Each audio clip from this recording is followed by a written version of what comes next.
भगवान राम पर विपत्ति पड़ी थी, जब माता सीता जी का हरण हो गया था और लंका जाना था और पुल नहीं था, तो नल नील से लेकर के जितने भी भालू बानर कहे जाते थे, चाहे हनुमान को बानर कहा गया, और हमारे पूर्वजों ने, लेखकों ने पूंछ उन पर लगा दी उनके बीच में, जबकि वो कोई बानर थोड़ो न थे, वो तो वनों में रहने वाले, जंगलों में रहने वाले लोग, जैसे आप के इस क्षेत्र में आदिवासी लोग हैं, उसी तरह से आदिवासी क्षेत्रों में रहने वाले पुरुष थे और बहुत पराक्रमी थे।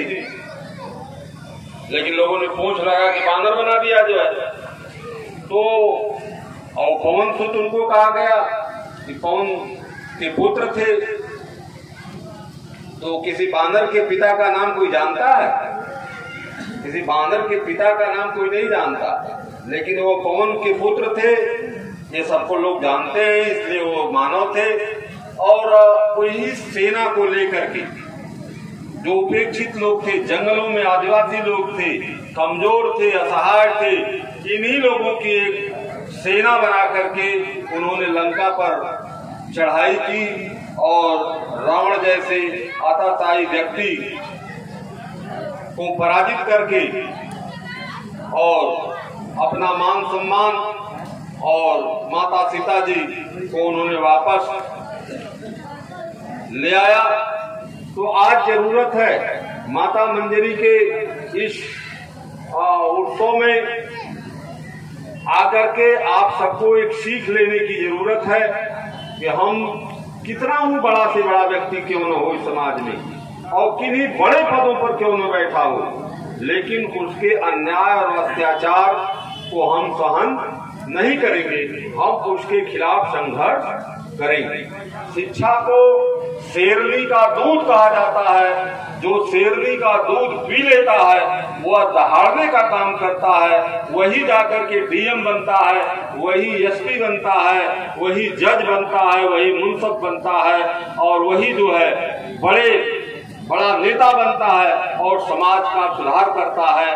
तो इस शेरनी के दूध को पीने के लिए आप सबको शिक्षा लेने के लिए जितनी भी जरूरत हो, जितने भी अपने बेटे और बेटियों को पढ़ाने के लिए आवश्यकता हो, मेहनत से मजदूरी करके भी अपने खेत को बंधक भी रख करके अपने बेटी और बेटियों को आप पढ़ाने का काम करिए।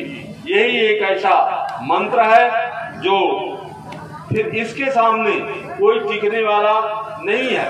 कितना हो कम उम्र का लड़का अगर डीएम बन करके आईएएस की नौकरी पा जाता है और जब आता है तो वो बुजुर्ग, हमारे एसडीएम तहसीलदार बुजुर्ग हों, चाहे हम बुजुर्ग हों, तब भी हम उसको प्रणाम करते हैं। समस्याएं समाज की हैं, उसको लेकर के सदन में लड़ने का काम करते हैं, सरकारों से लड़ने का काम करते हैं। जिसकी सरकार होती है उसके खिलाफ हम लोग संघर्ष करते हैं और जब हमारी सरकार आती है तो हमारे खिलाफ लोग संघर्ष करते हैं, दूसरे की सरकार होती है तो हम उसके खिलाफ संघर्ष करते हैं। ये काम हमेशा समाज को आगे बढ़ाने के लिए हम लोग करते रहते हैं। हम कुछ समाज में ऐसे स्थान हैं जिसमें हमारे समाज के कुछ लोग जो है अभी नहीं पहुंच पाए। जैसे आप मीडिया को देख रहे हैं, मीडिया में कम लोग जो है हमारे समाज के पहुंच पाए।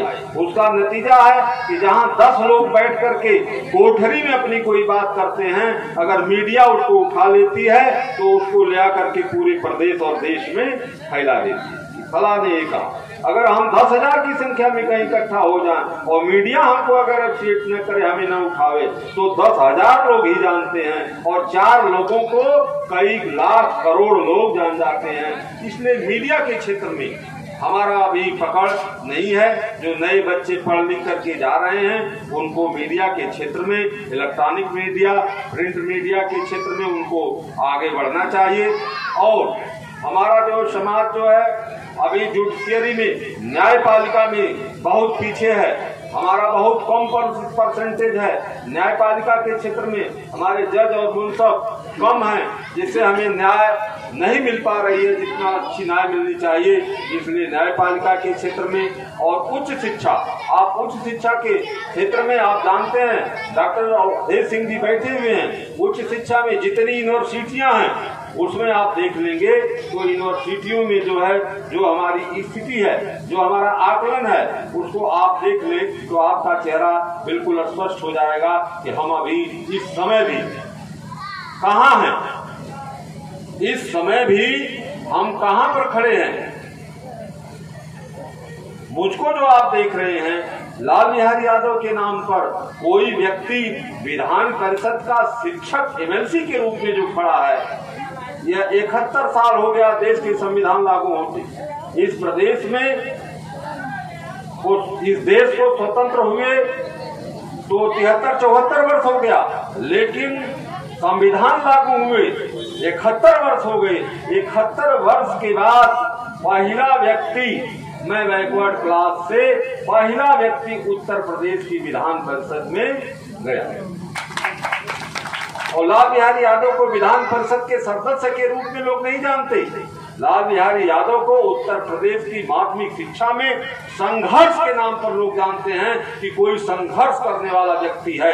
मैंने 17 साल पहले संगठन को बनाया, शिक्षकों के संगठन को बना करके, और 2009 में बलिया से पैदल चल करके मथुरा तक की शिक्षक संदेश पद यात्रा, 1200 किलोमीटर की पैदल यात्रा हमने इस धरती को, उत्तर प्रदेश की धरती को अपने पैरों से पूरब से पश्चिम तक नापा। और कितने मुकदमे हमारे खिलाफ विधानसभा के घेराव में, जितनी सरकारें, जिसकी सरकारें आई, मेरे खिलाफ 150 के करीब मुकदमे जो है लखनऊ के हजरतगंज थाने में दर्ज हुए, धाराओं में दर्ज हुए। कितनी लाठी डंडा खाया उसकी गिनती हमें नहीं मालूम, और कितनी बार जो है जेल गया जो है उसको भी अभी कहीं गिन नहीं पाता हूँ कि कितनी बार जेल में जाना पड़ा, कितनी लाठी डंडा खाना पड़ा। तब जाकर के बाबा भीमराव अम्बेडकर ने जो कहा था कि पहले शिक्षित हो, शिक्षित बनो, फिर संगठित हो और फिर संघर्ष हो। तो तीसरे शिक्षित हो गया, एमए बीएड एलएलबी हो गया, शिक्षित हो गया, फिर संगठन बना लिया, और संगठन बनाकर उत्तर प्रदेश माध्यमिक वित्तहीन शिक्षक संघ की स्थापना किया और उसको पूरे प्रदेश में फैलाकर लोगों को संगठित किया, और फिर आकर के संघर्ष किया, और संघर्ष करके 17 साल बाद इस मुकाम को हासिल किया। 17 साल बाद। और मेरे जीवन के पीछे आप देखेंगे, मैं तो डॉक्टर अवधेश सिंह जी जानते हैं, मैं तो 2014 में चुनाव जीत गया था। मुझे किस तिकड़म से, किस तरह से हराया गया। गोरखपुर की सीट का चुनाव मैं निर्दल प्रत्याशी के रूप में 2014 में लड़ा, और 4 जिलों के व्यास जो थे मेरे खिलाफ, एक भी वोट नहीं बनाए हमारा वित्तहीन शिक्षकों का। तब भी मैं ध्रुव कुमार त्रिपाठी को गोरखपुर की सीट से 14 में 886 मत से प्रथम वरीयता में हरा दिया। सेकेंड वरीयता की गिनती होने लगी, उस सेकेंड वरीयता में मैं 218 से वहां का चुनाव हारा, जबकि मेरे तिकड़म मेरे खिलाफ ये हुआ कि लाल बिहारी यादव, लाल बिहारी यादव, लाल बहादुर यादव नाम के 3 डमी कैंडिडेट खड़ा कर दिए गए, और जिससे मेरे नाम का वोट भाग करके उन पर 1500 वोट चला गया। मैं 218 से हार गया। लेकिन 2014 में जब मैं हारा तो डॉक्टर राम मनोहर लोहिया ने कहा था कि जिंदा कौमें 5 साल का इंतजार नहीं करती।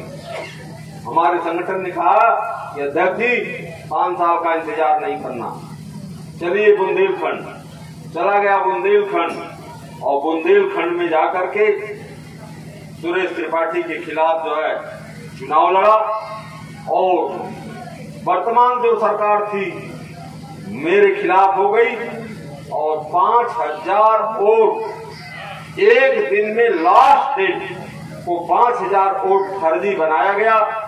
मुझे जानकारी हुई, मैं 1 बजे रात तक संघर्ष करता रहा शासन प्रशासन से, पुलिस के बीच में, वोट पर दस्तखत नहीं होने दिया।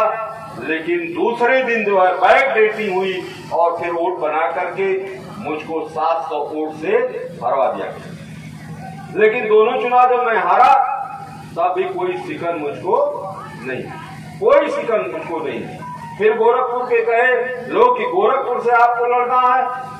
मैंने कहा मैं बनारस से लड़ने जा रहा हूं। मैं बनारस से लड़ने का मन बनाया और आपके बीच में आया, और यहाँ पर बड़े बड़े लोग चुनाव लड़े, मेरे खिलाफ 2-2 करोड़ 2.5 करोड़ रुपए बंटे, प्रत्येक शिक्षकों को 500 रुपया 1000 रुपया तक बांटा गया। लेकिन आप सबके आशीर्वाद से और अपने संघर्षों के बदौलत मैं इस मुकाम को हासिल किया। इसलिए मैं कहना चाहता हूं, जो राजनीति में आ रहे हैं हमारे नए लड़के, जिस दिन राजनीति में आ जा रहे हैं कुर्ता पैजामा पहन ले रहे हैं, दूसरे दिन से प्रमुख और एमएलए एमपी बनना चाहते हैं।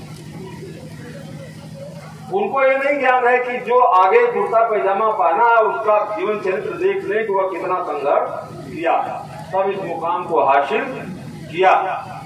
तो उसको जो है संघर्ष करिए और दृढ़ संकल्प करिए, पक्का इरादा आपका हो, दृढ़ संकल्प हो, जहां आप जाना चाहते हो वहां पहुंच जाओगे साथियों।